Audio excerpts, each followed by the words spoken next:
My husband, aged 46, has always been treated differently than his half-brothers by both his mom and stepdad.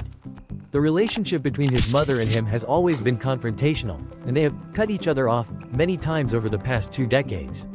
I've always stayed out of it, even though I think it is very toxic, supporting him and just going along with the flow until recently. We have 4 children, aged 19 to 13, and my mother-in-law has always been a hands-off, I won't babysit kind of grandma, which is fine, they are our children. But then his brother has a baby, and all of a sudden, it's the most wonderful thing to be a grandma. She babysits this grandchild full-time so both parents can work full-time. He is 5 years old now, and she cleans their house and brags about him non-stop. It's normal grandma stuff, but she doesn't even know our children's birthdays. About 6 months ago, they cut each other off again, and during the fight between them, my mother-in-law said she was so sick of me posting pictures on Instagram of our children bragging about all their accomplishments, graduation, sports, vacations, and how we think we are better than everyone else because we have neurotypical children and money. The other grandchild is autistic, and we are both teachers, we aren't rich. A few weeks ago, my husband forgave her, I guess, and they started talking again like everything is normal. He told me we were all going to her house tomorrow for a barbecue, and I told him I'm not going and will not be in the future.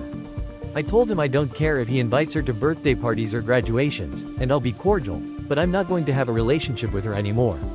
He's mad and told me I'm being selfish and toxic, that I should forgive and move on and be a good example or our children won't forgive us in the future if we make mistakes. Am I the asshole? Now let's hear what other Redditors had to say about this situation. One commenter said, "Your husband is putting his toxic mother before his children. You think they never noticed they are unloved by comparison?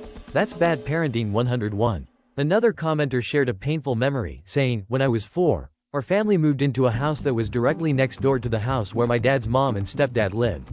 When I was 5, she decided to do a big Christmas Eve party with all my dad's siblings, plus their wives and kids. It came time when she was handing out gifts to all the kids, and every kid got a gift except myself and my 2 sisters. When my mom asked where the gifts for us were, she didn't look ashamed and said, 'Well, I forgot Bill had kids, so I didn't get them anything.'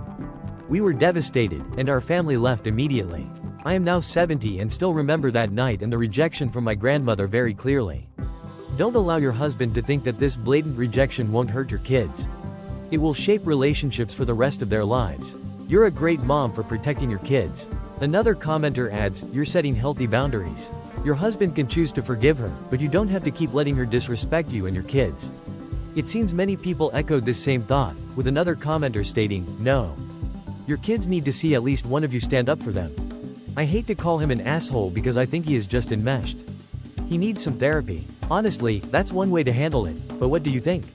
Was the op right or wrong here? Let me know in the comments."